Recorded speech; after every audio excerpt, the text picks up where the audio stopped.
Ang kwento ay hindi tungkol lamang sa isang hari, propeta o general, kundi ang tapang ng isang tao na nagbago ng takbo ng mga pangyayari. Ang tadhana ng kanyang bayan ay humarap sa isang di matatagilid na kaaway, hamon sa takot ng mga elepante sa digmaan, at pinili nila ang sakripisyo kaysa sa pagsuko. Habang ang mga Helenistikong hukbo ay nagtatangkang alisin ang pananampalataya ng Israel, isang simpleng akto ng tapang ang humamon sa kanilang kapangyarihan.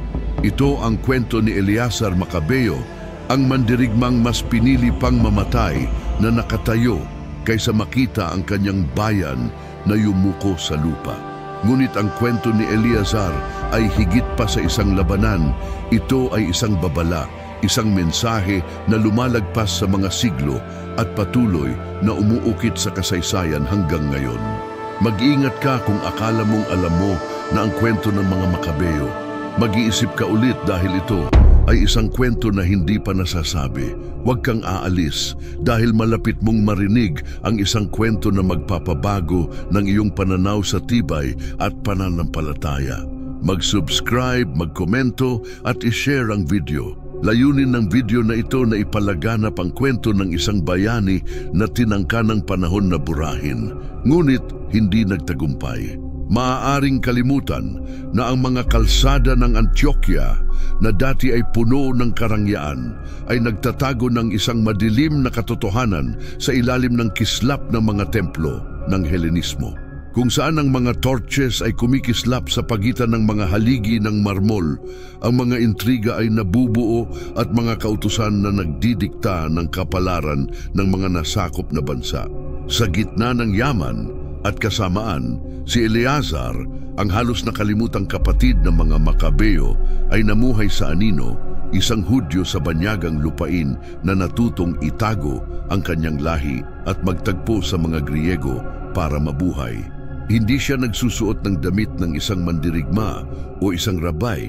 Ang kanyang mga kasuotan ay simple, walang palamuti na magpapakita ng kanyang pinagmulan, at ang kanyang mukha na minarkahan ng oras at ng pagpapatapon ay nagpapakita ng isang tahimik na pakikibaka na kanyang alam ng mabuti.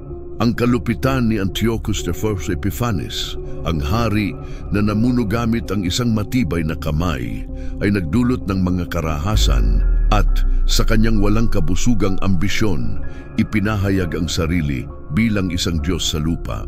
Nakita ni Eleazar ang mga karumaldumal na gawain laban sa mga Hudyo, ang mga lalaking hinila sa mga kalye bilang mga trofeo ng digmaan, mga matatanda na pinagsisipa dahil ayaw nilang kumain ng maruruming pagkain, at mga batang kinuha mula sa mga ina upang palakihin bilang mga tapat na saksi ng imperyo.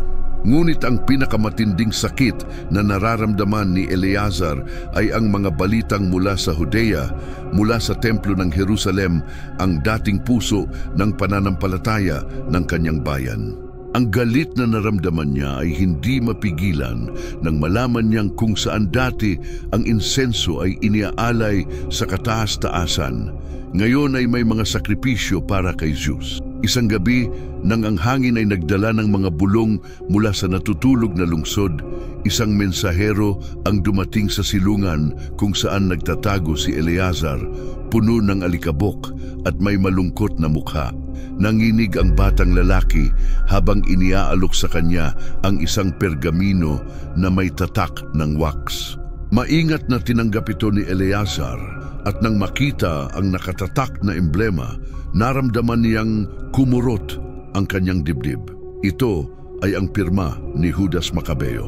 Habang binubuksan ang pergamino sa mahinang liwanag ng kandila, binasa ni Eleazar ang mga salitang isinulat na puno ng pangangailangan.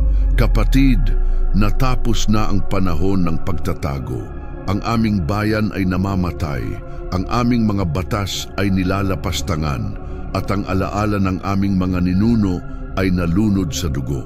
Ang aming ama ay namatay, ngunit ang kanyang espiritu ay patuloy na naglalagablab sa amin. Tumayo ka, Eleazar. Iwanan mo ang mga anino at sumama sa laban. Hindi kami nakalimutan ng Diyos, ngunit kailangan niya ang mga tapang na tao. Pumunta ka sa Modiin, ang iyong pamilya at kapalaran ay naghihintay sa iyo. Habang binabasa ang liham, parang tinamaan si Eleazar ng kidlat. Ang storm, gaya ng tawag sa kanya ng kanyang kapatid, ay hindi siya tinawag bilang isang kamag-anak lamang, kundi bilang isang mandirigma. Hindi pa niya natutukoy ang kanyang lugar sa kasaysayan. Ang mga alaala ng kanyang kabataan sa Judea ay dumaloy sa kanya tulad ng isang rumaragasang talon, nagpapabalik sa kanya sa mga araw ng kanyang kabataan nang tumatakbo siya kasama si Judas at ang kanyang mga kapatid sa mga olibo na nangangarap ng kaluwalhatian ni David. Naalala niya ang matalim na titig ng kanilang ama, si Matatias, ang pari na hindi kailaman yumuko sa harap ng mga mananakop at nagpasimula ng revolusyon mag-isa. Ang sakripisyo ng kanyang ama ay nagpapaalala sa kanya ng dugo ng kanilang bayan na tinubig ang lupa, at ang mga bulong ng kasulatan sa kanyang isipan ay nagpapalala na ang Diyos ay hindi kailanman iniwan ang kanyang bayan. Si Eleazar ay tumayo ng bigla, parang ang bigat ng pagpapatapon ay bumagsak mula sa kanyang mga balikat. Tumingin siya sa paligid ng simpleng kwarto kung saan siya nagtagal sa mga huling taon at naintindihan niyang natapos na ang yugto ng kanyang buhay. Wala nang espasyo para sa takot o pagsuko. Kinuha niya ang kaunti niyang gamit, isang matandang panggiwa, isang makapal na tunika para sa paglalakbay, at isang maliit na bag ng mga dates. Isinuong niya ang kanyang balabal at, hindi lumingon, umalis siya sa malamig na gabi. Ang mga kalsada ng Antioquia ay puno pa ng mga lasing na mga sundalo kahit sa oras na iyon. Tumatawa sila ng malakas sa mga kanto at ang mga babae ay dumadaan sa pagitan nila naghahanap ng kliyente. Ang mga mangangalakal ay nagdadala ng kanilang mga karwahe bago sumikat ang araw. Walang nakapansin sa lalaking naglalakad na may matibay na hakbang. Dahil sa isang lungsod tulad nito, siya ay isang simpleng anonimong nilalang. Walang pangalan, dumaan siya sa malaking tarangkahan. Bago sumikat ang araw, iniwan niya ang mga palasyo at mga plaza na puno ng ginto, at si Eleazar ay nagpatuloy patungo sa Judea, patungo sa kanyang bayan, patungo sa apoy ng paghihimagsik. Ang kanyang mga kamao ay nagpatigas sa determinasyon. Tinawag siya ng tadhana at sa pagkakataong ito, hindi niya balak baliwalain ang landas pabalik sa Judea. Mahirap at puno ng panganib, si Eleazar ay dumaan sa mga daan na matagal nang nakalimutan, nagtago mula sa mga patrol ng mga Seleucidas na nagbabantay sa mga kalsada. Sa loob ng ilang linggo, ang pangunahing ruta ay dumaan sa mga burol at mga tuyong lambak, dumadaan sa mga baryo na nasira at naging abodulot ng mga kautusan ni Antiochus Epiphanes. Ang amoy ng kamatayan at desperasyon ay bumabalot sa hangin, parang sumpa sa mga natirang buhay. Nakakita siya ng mga matatanda at mga batang gutom. May mga mata na malalim ang tingin. Ang takot ng digmaan ay kasunod niya sa bawat gabi, sa ilalim ng mga damo o mga abandon na guho. Nagtatanong si Eleazar kung gaano pa kayang sira ang matutuklasan niya sa kanyang destinasyon. Ang kanyang pamilya ay nagtataka kung maaari pa bang maibalik ang dignidad ng isang bayang napakahina. May natirang konting liwanag ng pag-asa sa mga lupaing ngayon ay nalubog sa kadiliman ng idolatria. Matapos ang ilang linggong paglalakbay, ang tanawin ng Jerusalem ay lumitaw mula sa itaas ng isang burol. Pumintig ang kanyang puso. Ang lungsod na naaalala niyang puno ng buhay at debosyon, ngayon ay madilim. Ang kanyang silweta ay nagmukhang isang multo sa kapatagan, habang ang mga templo ng paganismo ay kumikinang sa gabi, tulad ng mga parola ng kasamaan. Maingat na bumaba si Eleazar sa dalisdis at pumasok sa mga disyertong kalsada. Agad niyang napansin ang presensya ng mga sundalong nagbabantay sa bawat kanto. Sa lahat ng dako, naroon ang mga simbolo ng Helenismo, mga estatwa ng mga banyagang Diyos, mga plakado ng mga utos ng hari na ipinagbabawal ang pagsamba sa Diyos ng Israel, mga altar na pansamantala kung saan ang mga Hudyo ay pinipilit mag-alay ng mga maruruming sakripisyo. Si Eleazar ay dumaan sa mga anino upang makarating sa sentro ng lungsod, ang templo ng Jerusalem. Nang makita ang santuaryo na nilapastangan, ang galit ay sumik sa kanyang kalooban. Ang banal na bundok ng templo ay hindi na santuaryo ng presensya ng Diyos. Ang menora ay nawasak at ang mga banal na lugar ay puno ng mga paganong pari. Sa altar ng mga sakripisyo, isang toro ang pinatay bilang parangal kay Zeus, habang ang mga awit ng mga Levita ay napalitan ng mga Griegong awit at ang usok ng mga alay ay pinalitan ang dating kabanalan. Naramdaman ni Eleazar ang galit na naging sakit. Ang kanyang lupain ay nilapastangan, ang kanyang Diyos ay ipinagwawalang bahala at ang kanyang bayan ay ginawang alipin sa kanilang sariling tahanan. Ngunit hindi bumalik si Eleazar upang maghinagpis lamang. Naroroon siya na may layunin, may determinasyon. Dumaan siya sa mga mababang bahagi ng lungsod, iwasan ang pakikisalamuha sa mga guwardiya. Alam niyang ang mga sagot na hinahanap niya ay nasa mga natirang patriotang patuloy na lumalaban sa mga anino. Sa gabing iyon, nakatagpo siya ng isang mangangalakal na tapat sa kanila at sa ilalim ng pretekstong bibili ng mga supply, dinala siya ng mangangalakal sa isang madilim na kanto. Tumingin ang lalaki nang may pag-aalinlangan kay Eleazar hanggang binanggit niya ang pangalan ni Judas Macabeo. Sumunod ka sa akin, bulong ng mangangalakal, at nagbigay ng huling sulyap bago siya dinala sa isang lihim na pasilyo. Dumaan sila sa mga subterranean na daanan hanggang makarating sa isang nakatagong silid sa mga catacombs. Doon, sa liwanag ng mga lamparang langis, natagpuan ni Eleazar ang kanyang pamilya. Si Judas ay nakatayo, nakikipagtalo sa iba pang mga lider ng paglaban, habang si Jonathan, ang kanyang kapatid, ay nagpapatalas ng espada at sisimaw. Ang pinakamatanda sa mga kapatid ay gumuguhit ng mga ruta sa isang pergamino. Nang makita siya ni Judas, tumigil siya. Nagtagpo ang kanilang mga mata at sa isang saglit lumapit si Judas at niyakap siya. Alam kong darating ka, kapatid, bulong ni Judas. Hindi ko na kayang manatili pa, sagot ni Eleazar.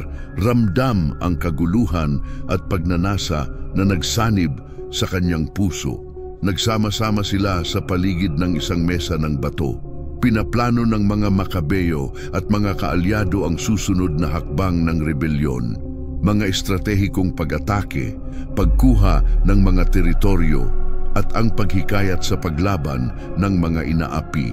Ngunit bago pa man magsimula ang mga pag-uusap, isang matandang tinig ang sumambulat mula sa yungib. Bago natin balangkasin ang mga plano ng digmaan, dapat nating maunawaan ang mga layunin ng Diyos. Lahat ay lumingon sa pinagmulan ng tinig. Isang matandang lalaki na may puting balbas at simpleng tunika ang naglakad mula sa dilim. Ang kanyang mukha, minarkahan ng mga taon, ay naglalabas ng isang karunungang nagdudulot ng respeto. Sisimaw ang matalino, bulong ni Eleazar, kilala ang paring veterano na naglingkod sa templo bago ang pang-aalipusta. Lumapit ang matanda at ipinatong ang kamay sa balikat ni Eleazar. Ang kanyang mga mata ay tinitigan siya, parang sinusubukang alamin ang isang lihim sa kanya. Bumalik ka, sabi niya ng mahinahon, ngunit puno ng kahulugan. Si Eleazar ay nakaramdam ng kilig. Bumalik ako dahil kailangan ako ng aking bayan, sagot niya. Ngunit nilingon ng matanda ang kanyang ulo. Bumalik ka dahil ganoon na ang nakasulat. Ang isang katahimikan ay bumaba sa yungib. Lahat ng naroroon ay naghintay ng mga salitang mula sa matanda. ipinakita sa atin ng Diyos ang isang landas, patuloy ni Simao. At sa mga sinaunang propesya, may mga nabanggit na isang mandirigma na magbabalik ng kaluwalhatian sa Israel, isang taong magmumula sa bahay ng mga matuwid na tatayo laban sa dilim, at ang kanyang sakripisyo ay magsisimula ng isang panahon ng liwanag. Nararamdaman ni Eleazar ang pintig ng kanyang sariling dugo. "Ano ang ibig mong sabihin, matanda?" tanong niya. Ang matanda ay ngumiti, ipinahihiwatig na ang panahon ng mga matuwid na hari ay hindi pa tapos, at sa darating na laban may mga tinawag para sa isang mas mataas na layunin kaysa sa kanilang inaasahan. Ang katahimikan ay binasag ng tunog ng kulog mula sa malayo doon sa labas. Isang bagyo ang dumapo sa Jerusalem na parabang ang kalangitan ay nagpapahayag ng isang bagong panahon. Ang digmaan ay malapit nang magsimula nang dumating ang balita ng pagkamatay ni Matatias. Dumating ito na may kabagsikan ng isang matinding suntok. Bagamat alam ni Eleazar na ang kanyang ama ay matagal nang nahihirapan, ang matanda na tanggapin na ang matibay na puso nito ay tumigil na. Natanto niya na si Matatias hindi lamang ang pinuno ng rebelyon, kundi ang kanyang haligi. Ang kanyang kamatayan, isang moral na suntok sa kanyang pamilya at sa buong lungsod, ay nagmarka ng katapusan ng isang panahon at ang pagsisimula ng isang mas mabagsik na laban. Ang duelo ay maikli, walang oras para sa luha o pagluluksa. Ang mga Makabeyo ay hindi maaaring mag-aksaya ng panahon sa harap ng pang-aapi. Ang pamumuno ng mga Seleucidas na may muling kalupitan ay nagpapakaba sa kanilang bayan. At noon si Judas, ang pinakamatibay at pinakamatibay na panganay, ang kumuha ng pamumuno sa rebelyon sa kanyang templo. Ang kanyang matibay na talino sa laban at ang kanyang matinding pananampalataya ang nagbigay sa kanya ng natural na liderato sa paglaban. Ang kanyang pangalan ay nagsimula ng kumalat sa mga daan ng Judea bilang isang bulong ng pag-asa. Si Judas Macabeo, ang martilyo ng Israel. Ngunit si Eleazar ay hindi nararamdaman ang sarili tulad ng kanyang kapatid, habang si Judas ay nangunguna sa mga tropa at nag-oorganisa ng mga emboscada. Pakiramdam niya ay iba ang kanyang papel, bagamat hindi pa niya matukoy kung anong papel iyon. Wala ni isa sa kanila ang nagdududa sa kanyang tapang o katapatan, ngunit sa bawat pagkakataon na siya ay maghahawak ng espada upang magbuwis ng dugo, isang tinig sa loob niya ang nagpapaalala na ang tagumpay ng Israel ay hindi magiging isa lamang. Sa matalim na talim ng bakal, isang bagay sa loob niya, sinabi niyang kailangan niyang maghintay na darating ang kanyang oras. Kung hindi, ang tadhana ang magtatakda. Sumagot siya agad sa isang gabing ang buwan ay nakatago sa likod ng makapal na ulap. Si Eleazar ay umalis mula sa kampo ng mga rebelde upang mag-explore sa mga guho ng isang nasirang bayan. Hindi niya alam kung ano ang hinahanap niya. Marahil mga sagot, marahil isang bakas ng kung ano. Ang lugar na iyon ay dati niyang tahanan bago ang pang-aalipusta. Naglakad siya sa mga guho. Bigla, isang figura ang lumitaw mula sa dilim. Ang estranghero ay may suot na madilim na tunika. Ang mukha ay natatakpan ng isang kapa at ang kanyang postura ay nagpapakita ng nakakabahalang katahimikan.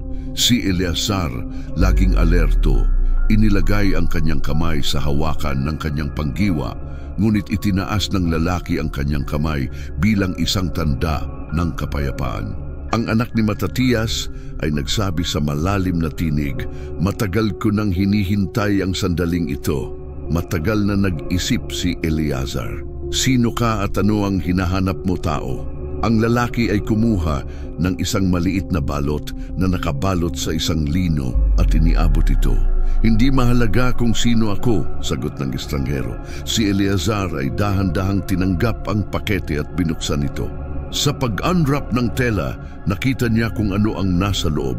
Isang sinaunang espada na may talim na may ukit na tila pamilyar sa kanya. Ang hawakan ay yari sa ginto at ivory, inukit ng mga inscription na Hebreo. Naramdaman niyang may panginginig nang dumampi ang kanyang mga daliri sa malamig na metal. Ano ang ibig sabihin nito? Tanong niya, hindi umaalis sa lugar. Pagtingin sa relikya, ang lalaki ay umatras ng isang hakbang na parang natapos na ang kanyang misyon. Ang espadang ito na pinanday noong kanyang pamumuno ay ginawa upang maging karapat-dapat sa Hari David. At pinabanal ng propetang si Nathan, hindi ito isang karaniwang espada. Si Eleazar, ito ay isang simbolo, isang armas ng hustisya. Sinasabi na ang sinumang humawak nito ay nagmamay-ari nito. Sa pangalan ng Diyos, ang bigat ng mga salitang ito ay magbabago sa kasaysayan ng Israel. Dumapo sa kanya ang mga salitang iyon tulad ng isang mabigat na bato. Bakit ang tinig mo ay parang kakaiba? Sa tanong niya. Si Judas ay ang leader, sagot ng lalaki. Siya ang humahawak ng pasanin ng ating bayan. Ang lalaki ay nagbigay ng isang magaan na ngiti. Si Judas ang martilyo ng Diyos, ngunit ikaw ang magiging kalasag niya. Na bago pa makapagtanong si Eleazar, ang estranghero ay naglakad pabalik at nawala sa dilim ng gabi. Mag-isa, hawak ang espada gamit ang parehong mga kamay. Nararamdaman ang isang layunin na noon lamang nagsimulang mag-apoy sa loob niya. Hindi pa niya alam kung paano o kailan, ngunit naisip niya na ang bakal na iyon ay magiging susi sa pagpapalaya ng kanyang bayan. Ang disyertong naglalatag hanggang sa kung saan ang mata ay makikita ay humarap sa kanya tulad ng isang dagat ng buhangin at bato, isang lugar kung saan ang panahon ay tila tumigil. Nang bumangon si Eleazar, naglakad siya na may matibay na hakbang. Iniwan ang kaligtasan ng kampo ng mga rebelde. Malayo pa ang digmaan laban sa mga Seleucidas, at bagamat si Judas Macabeo ay matapang na namuno sa laban, naramdaman ni Eleazar na ang kanyang papel ay hindi pa natutukoy. Ang espada ni Haring David na ngayon ay hawak niya ay hindi pa ganap na natutukoy. Ang bigat nito ay higit pa sa bakal. Ito ay may bigat na parang isang pangako, isang tadhana na magaganap. Napagtanto niya na ang kanyang kapa ay nagpoprotekta sa kanya mula sa matinding araw at mayroon siyang kaunting tubig sa kanyang sisidlan. Naglakbay siya sa kalungkutan ng disyerto, naghahanap ng kaliwanagan sa gitna ng hindi tiyak. Nabalitaan niya ang mga kwento ng mga propeta tulad ni Moises na nakatagpo ng Diyos sa nasusunog na palumpong, at kung paano narinig ni Elias ang tinig ng Diyos sa isang bulong ng hangin. Ngayon, siya rin ay naghahanap ng isang bagay na mas mataas kaysa sa kanyang sarili. Dumaan ang mga araw at ang gutom ay nagpatuloy, nagsimulang mangabala sa kanya. Wala siyang dalang pagkain kundi isang dakot ng mga dates at isang lalagyan ng tubig. Ngunit sa madaling panahon ay naubos ang kanyang mga gamit. Ang mainit na hangin ay hinampas siya. Ang kanyang mukha at ang mga malamig na gabi ay nagpapaalala sa kanya ng kanyang kahinaan tuwing sumisikat ang araw. Nang buksan niya ang mga mata, tinanong niya ang kanyang sarili kung may kabuluhan pa ba ang kanyang paghahanap kung ang tinig ng Diyos. Nagsasalita pa ba siya sa mga tao o kung ang lahat ng ginawa niya ay walang saysay? Sa ika-4 na gabi, sa gilid ng pagkapagod, si Eleazar ay bumagsak sa isang makinis na bato. Pumikit siya, pinapayagan ang sarili na magduda sa kauna-unahang pagkakataon. Isa bang pagsubok ito o isa lamang?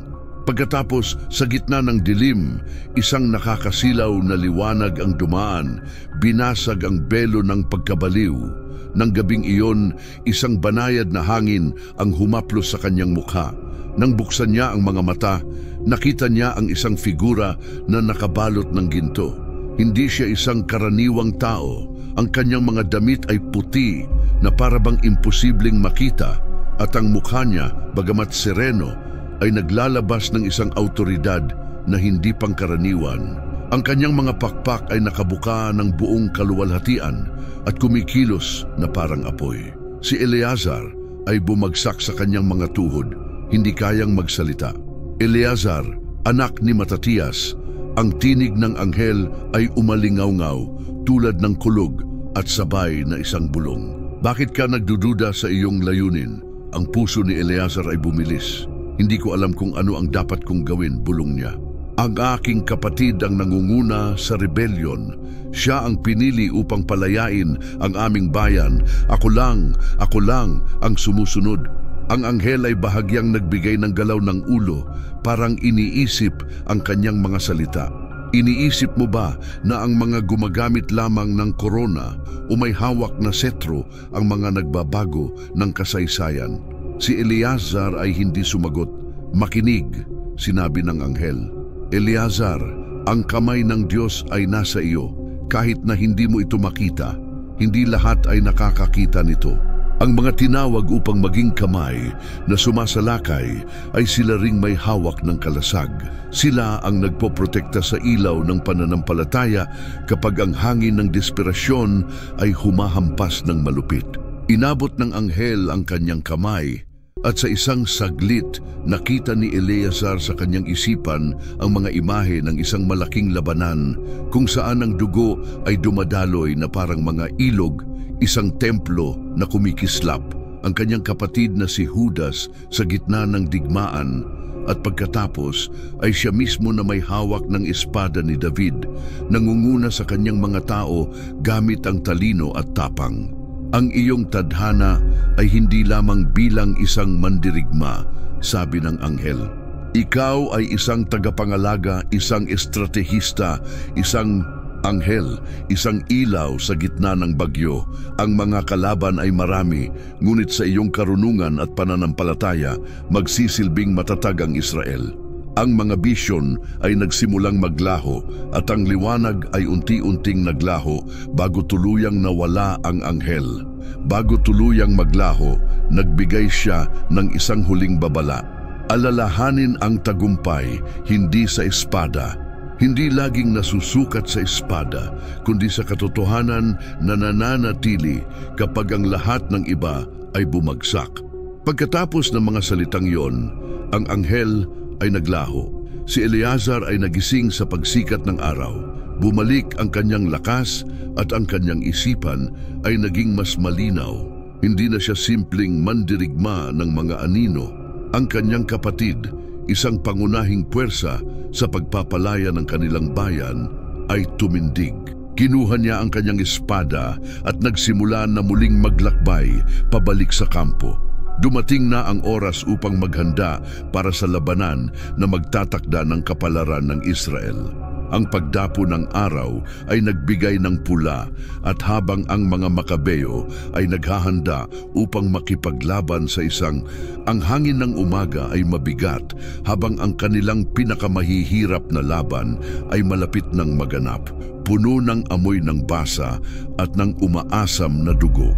Mula sa kanyang posisyon sa mga burol, tinitingnan ni Eleazar ang malawak na kampo ng mga Seleucidas sa lambak ng Emmaus, kung saan libu-libong sundalo ang naghihintay, handang durugin ang paglaban ng mga Hudyo laban sa kanilang hukbo. Ang kalaban ay si General Gorgias, isang matalinong commander at kilala sa kanyang reputasyon bilang isang malupit na estratehista, at ang mga ulat ay nagsasabing dala niya ang isang mas malakas na hukbo, puno ng mga Griyegong mersenaryo, mga sundalong Seleucid at mga elepante ng digmaan, isang nakakatakot na tanawin para sa kahit anong hukbo, ngunit hindi para sa mga Makabeo. Sila ay isang karaniwang hukbo. Sila ay mga lalaki na tinulungan ng desperasyon at pananampalataya. Pinangunahan ni Judas Makabeo ang kanyang mga tropa mula sa isang maliit na burol. Ang kanyang tinig ay umalingaw-ngaw ng may kapangyarihan. Huwag matakot sa kanilang dami o sa kanilang mga armas. Huwag matakot sa kanilang mga elepante o sa kanilang kayabangan. Dahil hindi sa lakas ng mga tao tayo magtatagumpay, kundi sa kamay ng kataas-taasan.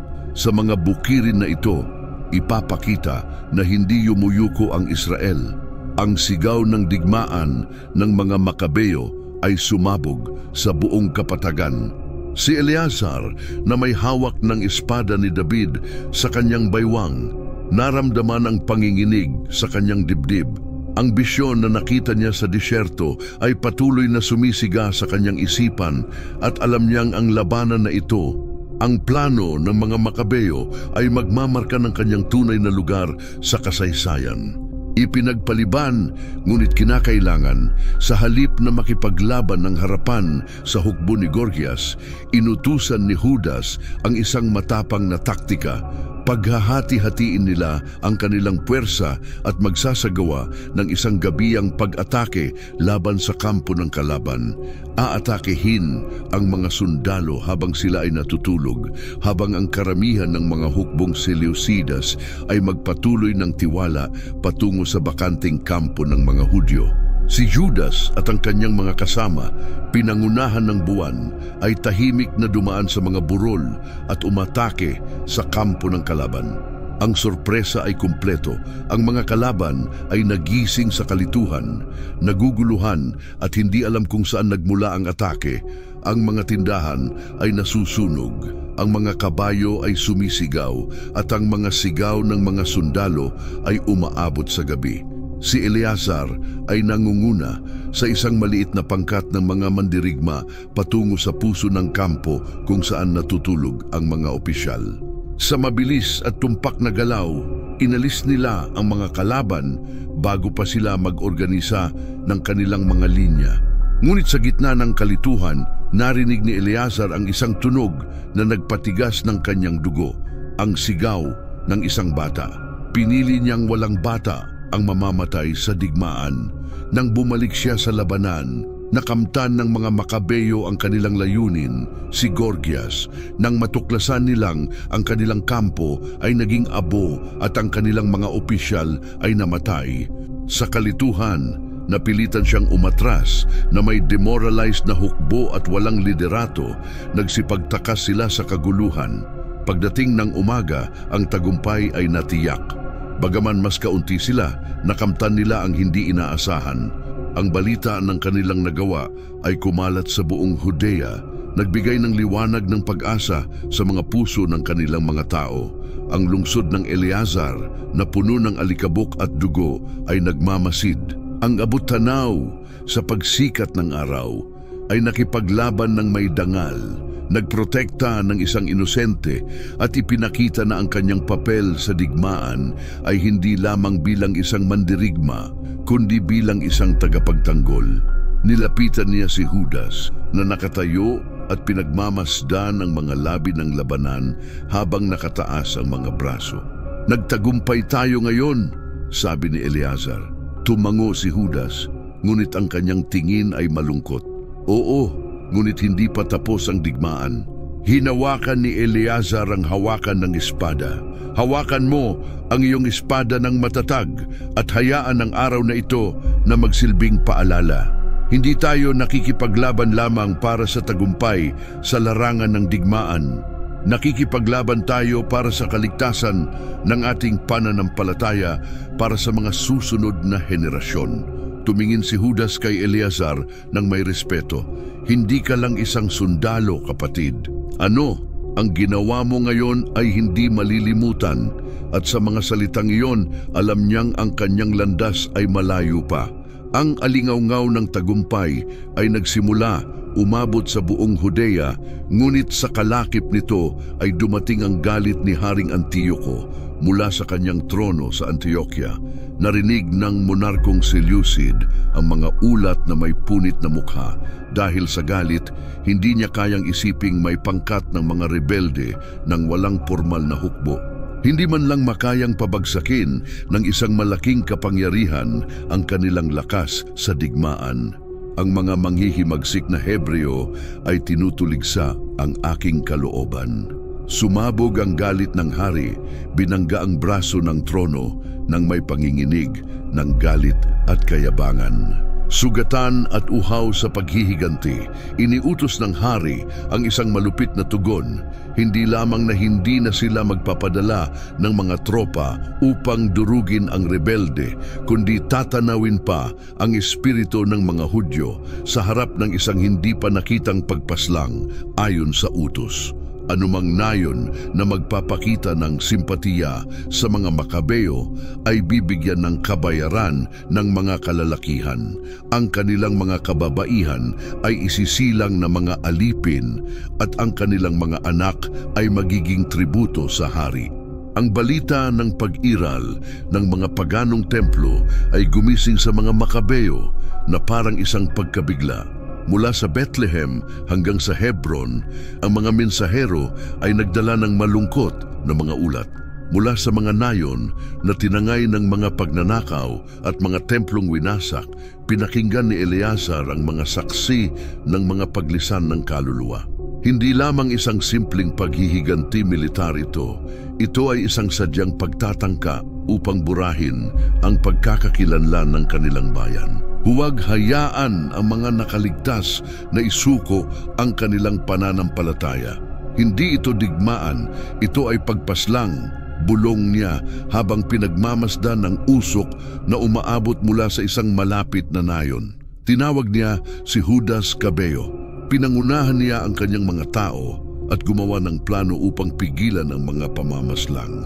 Ngunit si Eleazar, "Ako ay may naiibang ideya. Kailangan kong magtago sa kampo ng kalaban," inihayag ni Judas. Tinitigan siya ni Eleazar. "Napakamapanganib. Kung sila ay makakita sa iyo, papatayin ka nila." Hindi nag-aatubili, hinawakan ni Eleazar ang espada ni David. Hindi lamang isang espada. Ang panganib ay isang pangangailangan. Kailangan kong malaman ang plano ni Antioco. Hindi sapat na makipaglaban lang. Sa labanan, kailangan nating malaman ang kanyang tunay na layunin.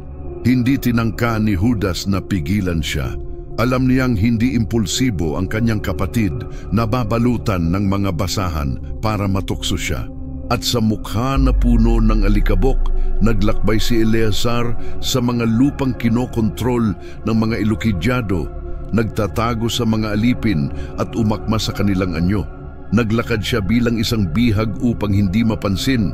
Ilang araw pa ang lumipas, dumating siya sa isang malawak na kampo militar malapit sa Betsur.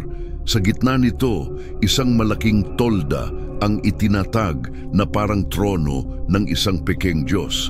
Sa gitna ng mga apoy, mga asul na sulo at mga pag-awit sa mga banyagang wika. Ito ang nasilayan ni Eleazar. Ang isang bagay na nagpatigil kay Antioco Epiphanes na nakasuot ng gintong tunika at purpurang balabal ay ang kanyang paligid.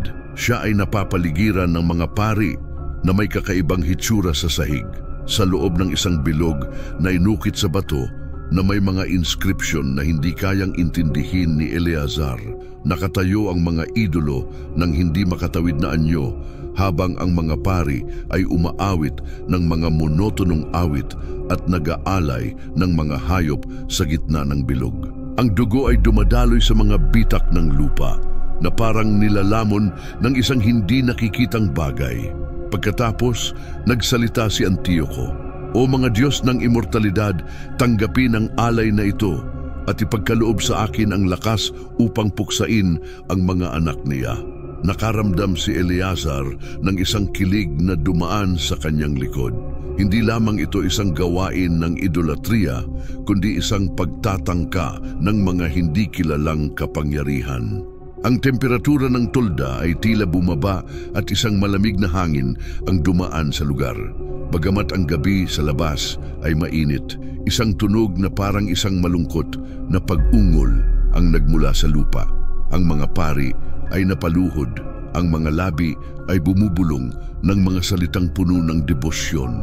Si Eleazar ay nakaramdam ng tukso na tumakas, ngunit mayroong isang bagay na pumigil sa kanya. Hinawakan niya ang kanyang espada at pinikit ang kanyang mga mata, binubulong ang Shema Israel, Adon Eloheinu, Adon Ehad. Tumigil ang hangin ng bigla, ang mga apoy ng mga sulo ay kumalabit at ang mga idolo ay nag-crack. Parang tinataboy ng isang hindi nakikitang puwersa, si Antioco ay nagmasid ng may kasamang pag-aalala at binanggit, mayroong umahantang. Nagkaroon ng pagkakataon si Eleazar at mabilis na sumiksik palabas ng tolda. Naririnig ang tibok ng kanyang puso habang siya'y tumakas sa dilim. Nakita niya ng sapat, ang digmaan ay hindi lamang isang laban para sa kalayaan, kundi isang tunggalian sa pagitan ng liwanag at dilim. Hindi lamang hinahanap ni Antioco ang makapangyarihang kapangyarihan ng lupa, kundi may hinahanap siyang higit pa, isang bagay na lumalagpas sa pag-unawa ng tao. Pagbalik niya sa kampo ng mga Makabeo, ikinuwento niya ang mga naranasan. Si Judas ay tahimik na nakinig, ang kanyang mukha ay tensed. Kung totoo ang sinasabi mo, tayo ay nahaharap sa isang mas malaking banta kaysa sa inaasahan natin, sabi ni Eleazar. Tumango si Eleazar, nararamdaman ng bigat sa kanyang dibdib. Hindi lang tayo makikipaglaban ng gamit ang mga armas, kundi pati na rin ang espiritu. Ang digmaang ito ay mas malaki kaysa sa ating inaasahan. Kinuha ni Judas ang kanyang espada at itinaas ito sa langit. Kung gayon, makikipaglaban tayo gamit ang lahat ng mayroon tayo, dahil hindi lamang natin ipinaglalaban ang ating bayan, kundi ang kaluluwa ng ating mga tao. Naghanda ang mga Makabeo para sa susunod na labanan, ngunit ngayon ay alam na ni Eleazar na hindi lamang isang hukbo ang kanilang kinakalaban, kundi isang mas nakakatakot na bagay. Ang oras ay naging isang ilog ng dugo at abo. Ang mga taon ay lumipas mula nang magsimula ang pag-aalsa ng mga Makabeo laban sa pamumuno ng mga Seleucidas, at ang digmaan na malayo pang humupa ay patuloy na lumalakas sa Judea. Ang bawat laban ay isang pagsubok ng tibay. Ang bawat tagumpay ay isang pansamantalang hininga bago ang susunod na pag-atake. Ngunit hindi napapaapektuhan ang apoy ng rebelyon at ang pananampalataya sa Diyos ng Israel ang nagpapatatag sa kanila. Si Judas Makabeo ay napatunayan bilang isang mahusay na leader, may kakaibang taktika at hindi matitinag na determinasyon. Nagtagumpay siyang mapalayas ang mga tropa ni Antioco mula sa mga lungsod ng mga Hudyo. Si Eleazar, sa kanyang bahagi, ay naging isa sa mga pinakamaasahang strategist, gamit ang kanyang mga kakayahan upang maglunsad ng mga emboscada laban sa mga kaaway sa mga teritoryong halos imposibleng talunin. Ngunit may isang layunin na hindi pa nakakamtan: Jerusalem. Ang banal na lungsod ay nanatiling nilapastangan. Ang templo, ang puso ng bayan ng Israel, ay nasa kamay ng mga manghihimasok. Nang magsimulang manghina at bumagsak ang moral ng mga Seleucidas, nakita ng mga Makabeo ang kanilang pagkakataon. Isang maliit ngunit masigasig na hukbo ang nagmartsa patungong Jerusalem. Hindi sumuko ang mga pader ng lungsod. Ang mga ito ay hindi matitinag, ngunit ang mga Seleucidas ay nagtatag ng kanilang mga posisyon sa loob ng templo. Ginamit nila ang bahay ng Diyos bilang kanilang kuta at alam nilang hindi kailanman magiging malaya ang mga Hudyo. Nang maglakas loob sila, winasak nila ang santuwaryo at ginamit ito laban sa kanilang mga kalaban. Pinag-aralan ni Eleazar, hindi pinapayagan ng teritoryo ang isang mahabang salakay. Kailangan nilang umatake ng mabilis at matatag. Hindi natin maaaring hayaan silang patuloy na lapastanganin ang templo, sabi niya. Judas, kung kinakailangan, kukunin natin ang lungsod sa lakas, ngunit may ibang plano si Eleazar. Huwag tayong makipaglaban sa kanilang mga kondisyon, sabi niya. Ngayon, gagamitin natin ito laban sa kanila, at ginawa nila ito sa ilalim ng proteksyon ng gabi. Ang mga Makabeo ay pumasok sa lungsod ng paunti-unting grupo, dahan-dahang kinuha ang mga estratehikong posisyon nang hindi nakikita. Nang matuklasan ng mga Seleucida ang kanilang atake, huli na. Ang mga sigaw ng mga sundalo ay umaabot sa mga kalye habang ang mga rebelde Ngunit ang bayan ng Israel ay lumaban ng may lakas na hindi matitinag ng tao. Hindi ito isang simpleng labanan para sa lupa, ito ay sa pagdapo ng araw, isang labanan para sa kabanalan. Ang mga huling sundalo ng Selyusida ay pinalayas mula sa templo. Tumahimik ang buong lugar. Sa ibabaw ng santuaryong nilapastangan, si Judas, si Eleazar, at ang mga pari na natitira ang mga nagpatuloy sa pagtayo ay bumisita sa mga guho ng pinakabanal na lugar ng Israel, ang altar. Ito ay nawasak, ang mga kandelabrum ay ninakaw, at ang idolo ni Zeus ay naroroon pa. Si Judas ay nanatili sa gitna ng atryo nang hindi nagsasalita. Bumangon siya at sa isang suntok ng kanyang espada, ibinagsak ang estatwa na sumabog sa mga piraso ng tumama sa lupa. Pagkatapos, tahimik na nagsimulang magdasal ang mga pari at magsagawa ng paglilinis ng templo, nilinis nila ang mga sahig ng tubig at sa pagdarasal, itinayo ang bagong templo. Inihanda nila ang bagong altar at ang sagradong kandelabrum upang muling magningning ang liwanag ng banal na presensya. Nang maihanda na ang lahat, napansin nilang may isang maliit na bagay pa na kulang. Isang bote ng purong langis upang sindihan ng menora ay hindi tatagal ng isang araw at ang paghahanda ng higit pang langis na banal ay mangangailangan ng hindi bababa sa 8 araw. Ngunit sa kabutihang palad, nakita nila sa kanilang mga mata kung paano kumilos ang Diyos sa mga misteryosong paraan, kaya hindi sila nagdalawang isip. Gawin natin ang magagawa natin, sabi niya, at ipaubaya na natin ang natitira sa mga kamay ng Diyos. Ang mga pari ay nagsindi ng menora at pagkatapos nangyari ang hindi inaasahan. Ang langis na dapat ay tumagal lamang ng isang araw ay patuloy na umusok ng 8 araw. Pinapaliwanagan ang templo ng isang dalisay at walang hanggang liwanag. Ang mga tao na patuloy na nagluluksa sa kanilang mga mahal sa buhay, na mga patay at may mga sugat na gumaling, nakita nila sa apoy na iyon ang isang malinaw na tanda, hindi sila iniwan ng Diyos. Bagamat ang kanyang presensya ay patuloy na naroroon, isang hindi maipaliwanag na kagalakan ang sumik. Sa Jerusalem, ang mga sulo ay sindihan sa bawat bahay at ang mga tao ay lumabas sa kalye. Ipinagdiriwang nila ang tagumpay hindi lamang laban sa kanilang mga kaaway, kundi laban din sa desperasyon. Ngunit habang ang bayan ay nagdiriwang, si Eleazar ay nanatili sa napansin ni Judas ang hindi komportabling hitsura ng kanyang kapatid at lumapit sa kanya. Ngayon ay dapat tayong magsaya, sabi niya. Nilalagay ang kamay sa balikat ni Eleazar. Ibinigay sa atin ng Diyos ang tagumpay. Tumango si Eleazar, ngunit ang kanyang mga mata ay nakatutok sa menora. Alam ko, kapatid, ngunit pakiramdam ko hindi pa tapos ang aking papel sa kwentong ito. Tiningnan siya ni Judas. Anong nakita mo sa disyerto, Eleazar? Nag-isip si Eleazar bago sumagot. Ang kanyang mga isip ay bumalik sa mga pangitain na nakita niya ng gabing iyon sa babala ng anghel. Ibinigay sa atin ng Diyos ang tagumpay ngayon, sabi niya sa wakas, ngunit ang mga anino ay nananatili.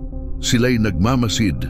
Nararamdaman ko na may darating na iba pa, isang bagay na hindi ko pa nakikita. Naiintindihan ko, buntong hininga ni Judas. Kung ganun, kapag dumating ang oras, magsasama tayo sa pakikibaka. Ngunit alam ni Eleazar na ang labanan na naghihintay sa kanya ay hindi isang laban na maaari niyang pagdaanan gamit ang espada. Ang kanyang misyon ay hindi pa tapos at habang ang liwanag isang kakaibang apoy ay sumik sa loob ng milagro. Ang tagumpay sa Jerusalem ay nagsimulang magdurog. Hindi ito ang katapusan ng ang mga Selyusida ay nasugatan, ngunit hindi tinalo sa digmaan. Sila ay bumalik na may mas malakas na lakas. Si Antioco ay namatay sa malalayong Persya, ngunit ang kanyang anak na si Antioco o Pator ay umupo sa trono at ang mga Makabeo, ngayon ang mga huling natira, ay determinadong muling bawiin ang Judea. Bilang isang bastyon ng paglaban, alam nilang ang tunay na pagsubok ay hindi pa dumarating.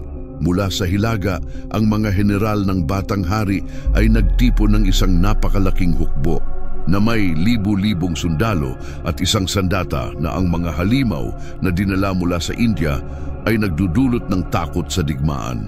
Sila ay simbolo ng bawat isa sa mga istruktura ng kapangyarihang Helenistiko ay natatakpan ng mga plaka ng tanso at kahoy ng mga tore. Sa likod kung saan ang mga mamamana ay nagpapaputok laban sa mga tropa mula sa itaas. Ang mga Seleucida ay kumbinsido na walang makakatalo sa pag-atake ng ang mga Titanes na ito.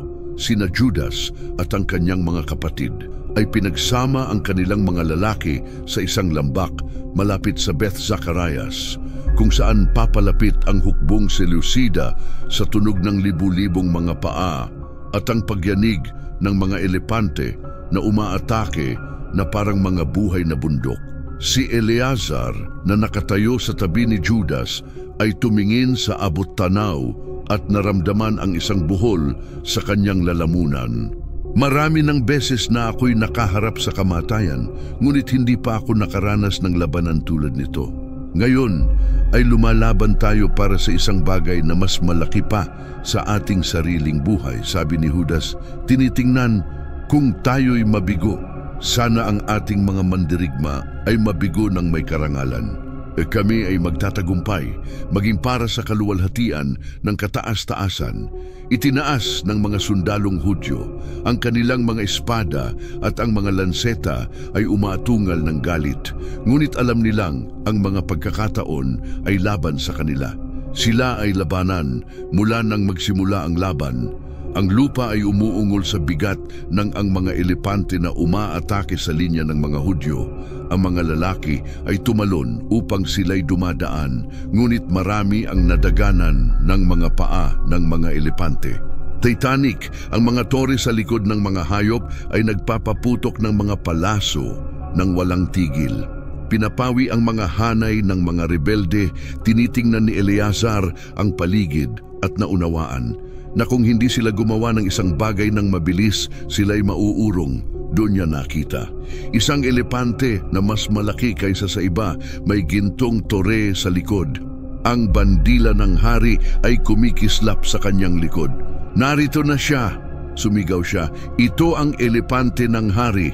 Kung mapatay nila ang elepante ni Antioco at ang hukbo ng kalaban ay mawawalan ng lakas nang walang pag-aalinlangan. Si Eleazar ay tumakbo patungo sa halimaw, iniiwasan ng mga palaso at mga sundalo ng kalaban. Ang dugo at alikabok ay nagtabon sa kanyang paningin, ngunit wala nang makakapigil sa kanya. Ito na ang kanyang pagkakataon. Sa isang bilis at liksi na nagulat sa lahat, dumaan siya sa pagitan ng mga guwardya at hinawakan ang isa sa mga tali ng elepante at umakyat gamit ang buong lakas. Umakyat sa likod ng halimaw habang ang hayop ay umuungol at nilalango ang mga sundalo.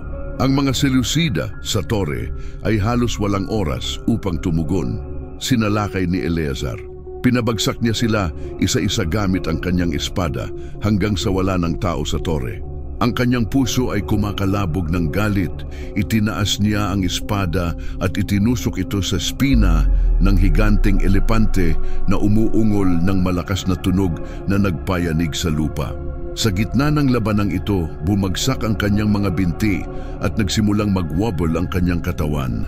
Ngunit nang bumagsak ang halimaw, napansin ni Eleazar ang kanyang nakamamatay na pagkakamali. Ang elepante ay nahulog at siya ay naroroon mismo sa ilalim. Wala nang oras upang makaalis. Ang dambuhalang hayop ay bumagsak ng buong lakas. Ang lakas at bigat ng Titanes ay ikinulong siya sa ilalim ng katawan nito. Pinipiga ang kanyang katawan. Ang sakit ay agad na naramdaman, ngunit may nangyaring hindi inaasahan. Ang paligid niya ay nagsimulang maglaho. Hindi na siya nasa battlefield.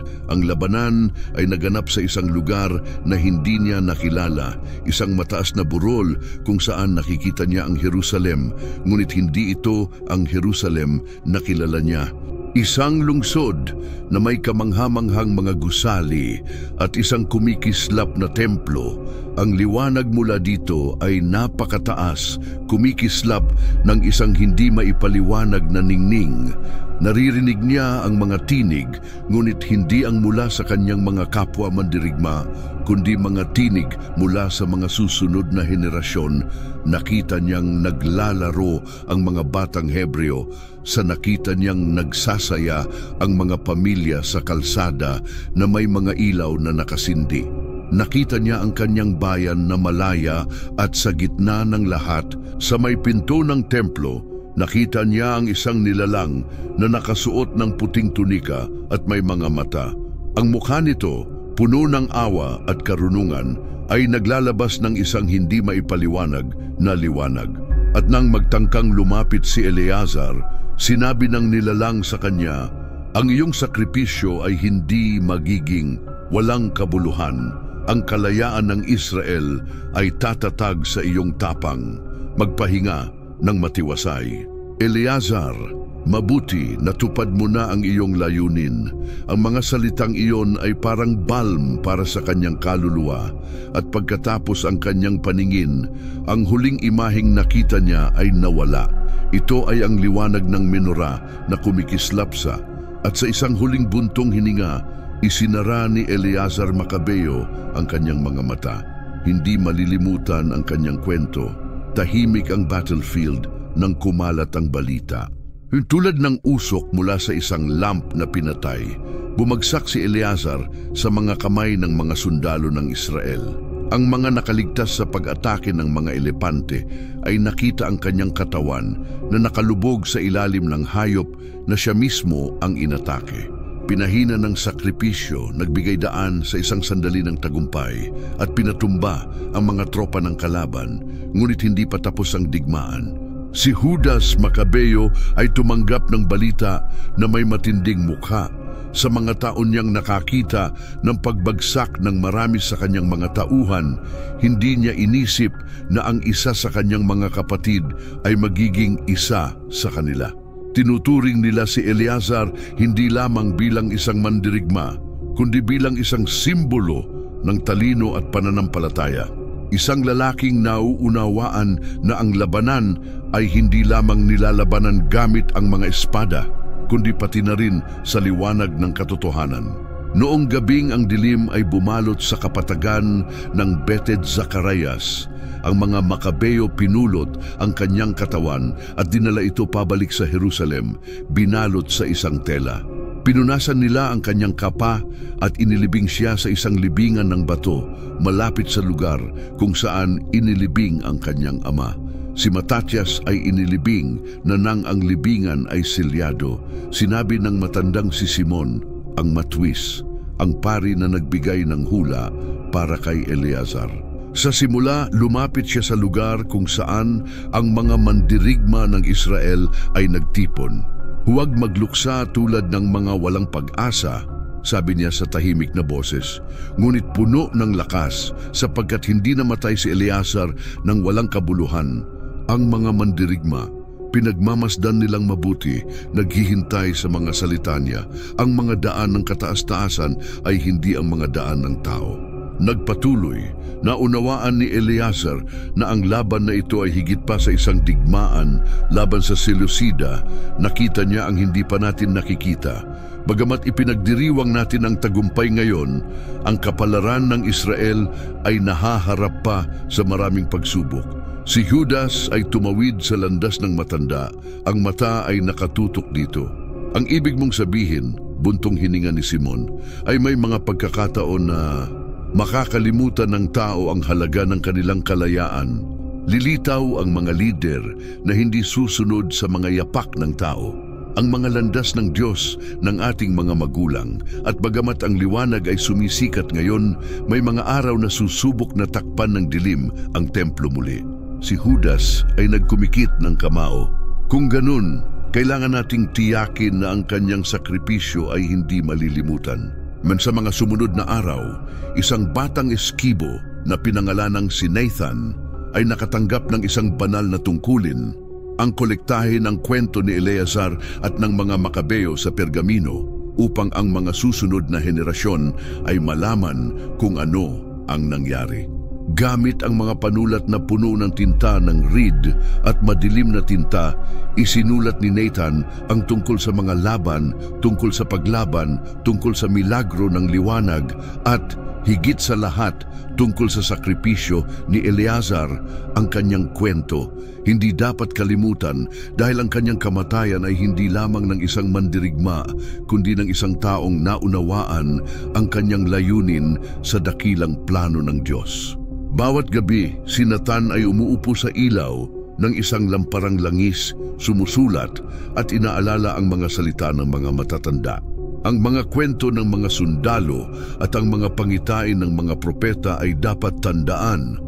Bulong niya habang ang pluma ay gumuhit ng mga titik ng Hebreo sa pergamino sapagkat ang kanyang kwento ay ang kwento ng lahat sa atin. At kaya sa mga pahina ng kasaysayan, si Eleazar Macabeo naging higit pa sa isang mandirigma. Naging isang ligasya siya. Ang hangin ng ang disyertong Silva sa ibabaw ng mga buhangin ay bumangon ng mga alon ng gintong alikabok na tila sumasayaw sa ilalim ng walang awa na araw. Mga dekada na ang nakalipas mula noon. Ang nagawa ng mga Makabeo, ngunit ang alingawngaw ng kanilang laban ay patuloy na umuugong sa kanilang mga puso.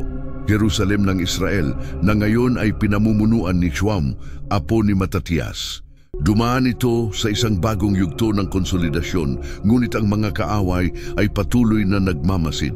Sa labas, gayunpaman, ang bayan ng Diyos ay nagawang manatiling matatag sa kanilang pananampalataya, pagkakakilanlan at pananampalataya. Ngunit nagsimula ang kwento ng mga Makabeo upang mawala sa kolektibong memorya ang mga henerasyong nakipaglaban sa ilalim ng kanilang pamumuno. Si Judas at ang kanyang mga kapatid ay tumanda at pumanaw mula sa mundong ito. Iniwan ang kanilang pamana sa mga kamay ng isang bagong henerasyon na hindi na naramdaman ang bigat ng pagkaalipin o ang kagipitan ng paglaban. Ngunit ang lupa, kasama ang kanyang hindi nagsasalitang demonyo, ay hindi nakakalimot sa kung ano ang itinaguyod ng mga tao. Ang mga sundalo ng Elkanano, isang batang lalaki na tinatawag na Eliab, naglakbay kasama ang isang maliit na pangkat ng mga nag-iimbestiga sa mga tuyong kapatagan ng Beth Zacarias, isang lugar ng isang mga pinakamadugong labanan ng Macabeo Rebellion. Mga bulong-bulungan ng mga rebellion at banyagang banta ang nagpilit sa hukbong Hudyo na kumilos. Palaging binabantayan ang mga hangganan. Ang matinding init ng araw ay sumasalubong sa kanilang mga likod. Nang itaas ng isa sa mga nag-iimbestiga ang kamay, sumigaw si Eliab, huminto, bumaba siya mula sa kabayo at pumunta siya sa lugar na itinuro ng lalaki. Kalahating nakalubog sa buhangin sa harap niya at ang bato ay tumataas mula sa hawakan ng isang sinaunang espada. Nanginginig ang kanyang mga daliri habang mayroong isang bagay sa espada na tila pamilyar, kahit na hindi niya ito nakita dati. Nakita na niya ito dati at gamit ang lahat ng lakas, binunot niya ang armas mula sa lupa, kahit na ang panahon ay nakapagpabago sa itsura nito. Ang talim nito, bagamat matagal nang ginamit, ay kumikinang pa rin sa liwanag ng araw. Ang hawakan, ang takip na may mga Hebreong inscription ay may nakaukit na simbolo ng isang bituin. Nakaramdam si Eliab ng kilig na dumaan sa kanyang gulugod. Ano ito?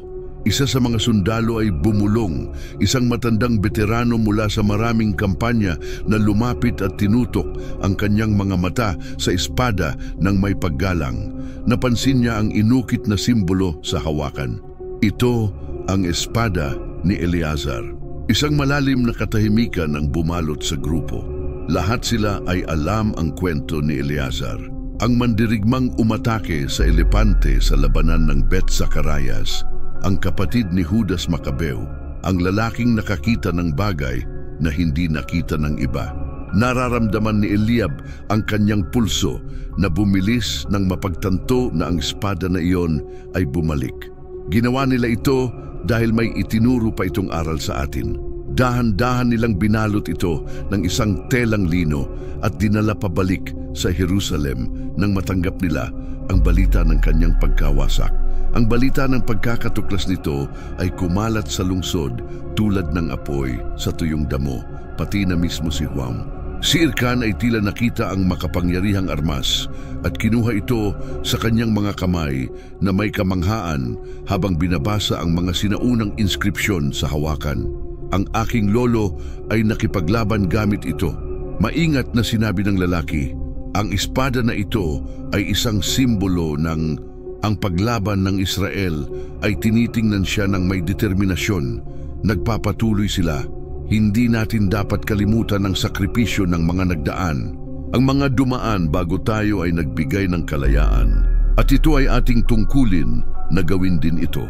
Para sa proteksyon nito noong gabing iyon, ang espada ni Eleazar ay inilagay sa templo. Isang alaala ng pakikibaka ng mga Makabeyo, hindi lamang isang armas, kundi isang alingaw-ngaw ng mga pangako ng Diyos sa kanyang bayan, ang mga susunod na henerasyon.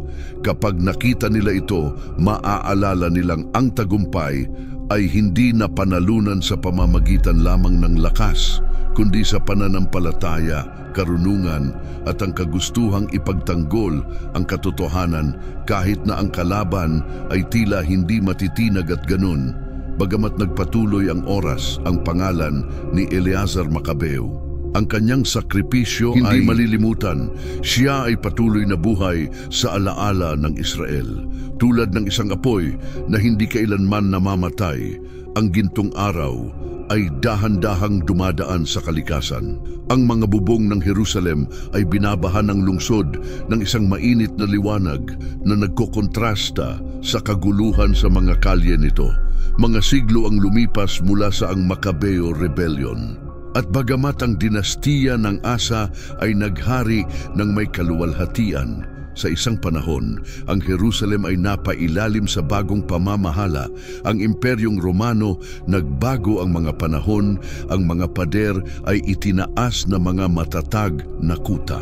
Ngunit sa loob ng mga iyon, ang bayan ay nahati. Ang ilan ay nagnanais ng pagbabalik ng kalayaan ng Israel, habang ang iba naman ay sumuko sa pag-iral ng Roma. Ang opresyon ay ramdam sa hangin na parang isang bagyong hindi pa pumutok. Ngunit may mangyayaring isang bagay sa hapon na iyon sa gitna ng mga tao.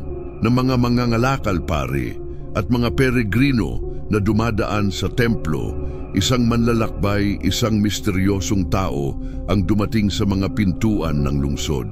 Hindi siya naiiba sa anumang peregrino na dumating upang sumamba sa Diyos ng Israel, nagsusuot ng duming tunika.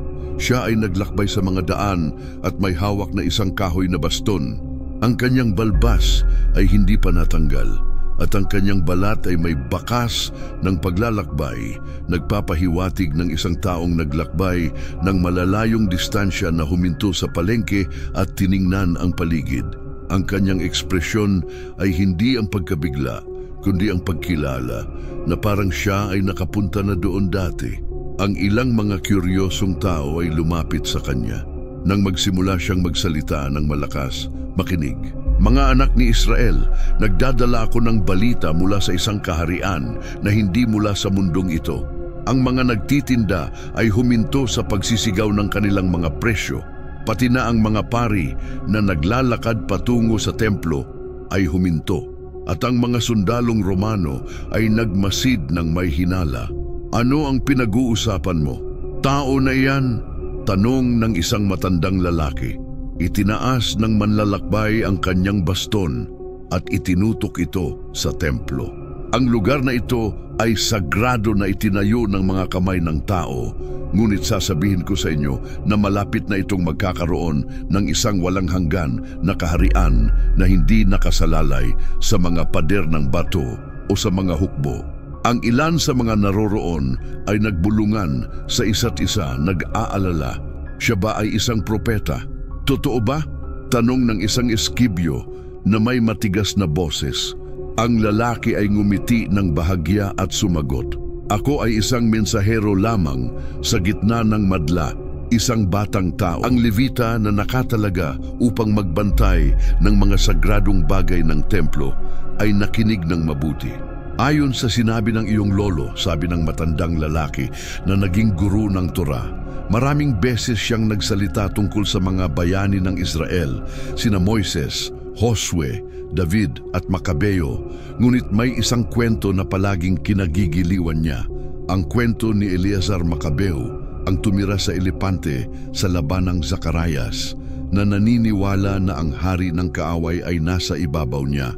Naalala ng binata ang espada ni Eleazar na hanggang ngayon ay nakatago sa templo bilang patunay ng sakripisyo ng isang tao na nagbigay ng buhay para sa kalayaan ng kanyang bayan.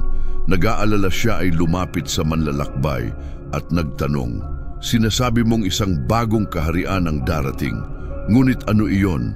May kaugnayan ba ito sa atin?" Ang misteryosong tao ay tumingin ng maayos at itinutok ang kanyang daliri patungo sa santuaryong iyon. Ang espada ng isang lalaking namatay na may pananampalataya ay iniingatan sa templo, na ang kanyang sakripisyo ay makakatulong sa pagpapalaya ng kanyang bayan. Si Eleazar Makabeo ay nag-isip na ang kanyang labanan ay laban sa isang mundong hari, ngunit sa katunayan, ang kanyang laban ay laban sa isang mas malaki. Ang matandang lalaki ay pinisil ang kanyang noo, naguguluhan. Anong ibig mong sabihin?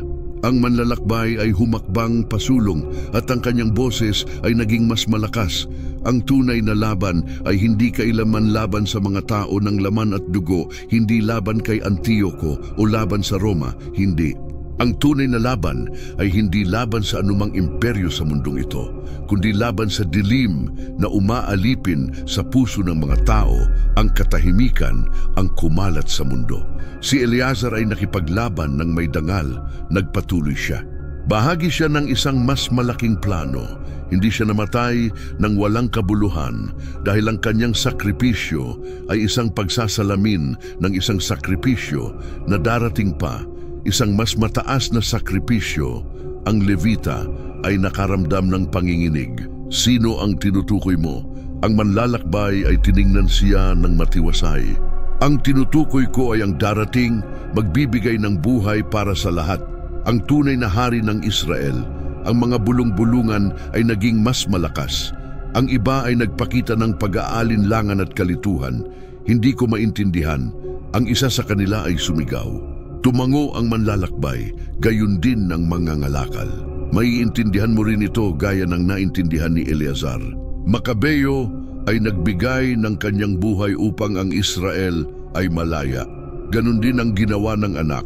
Ang tao ay magbibigay ng kanyang buhay, ngunit hindi upang manalo gamit ang espada, kundi upang makamtan ang tagumpay sa pamamagitan ng pag-ibig at kaligtasan. Iniwan nito ang karamihan na lubos na naguguluhan. Ang batang Levitador na puno pa ng mga tanong ay naramdaman na may nangyaring pagbabago sa kanyang loob. Hindi niya lubos na naiintindihan ang lahat ng sinabi ng lalaking iyon, ngunit alam niyang ang mga salita nito ay totoo nang siya ay muling magsalita. Ang manlalakbay ay nawala na sa gitna ng madla. Nag-iwan lamang ng isang walang alinlangan. Isang bagay na dakila ay malapit nang mangyari sa Israel, isang bagay na magbabago sa kasaysayan.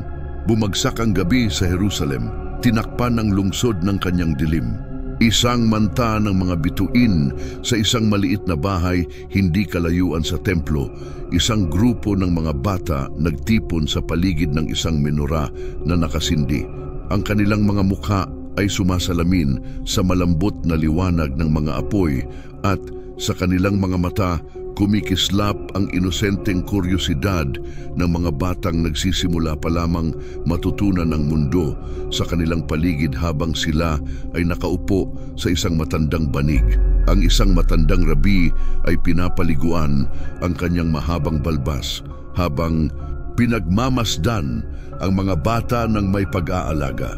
Tinuruan na niya ang Torah sa marami sa kanila sa mga nakaraang henerasyon.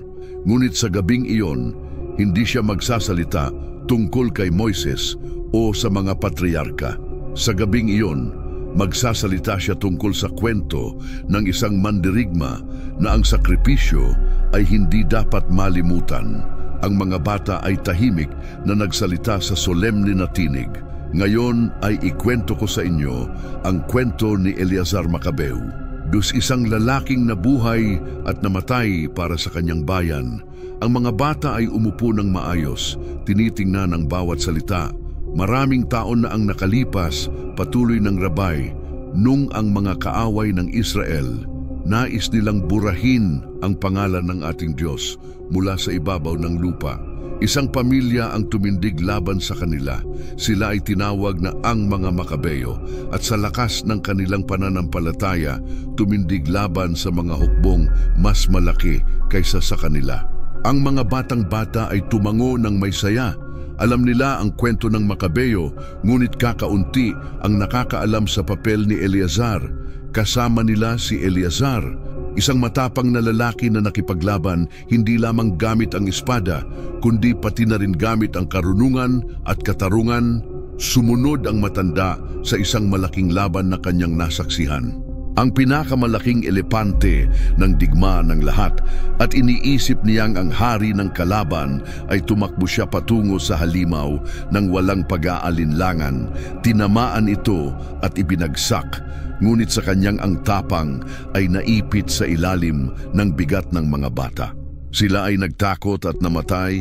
Tinanong ng isa sa kanila ng may takot at tumango ang rabay. Namatay siya ng dahan-dahan?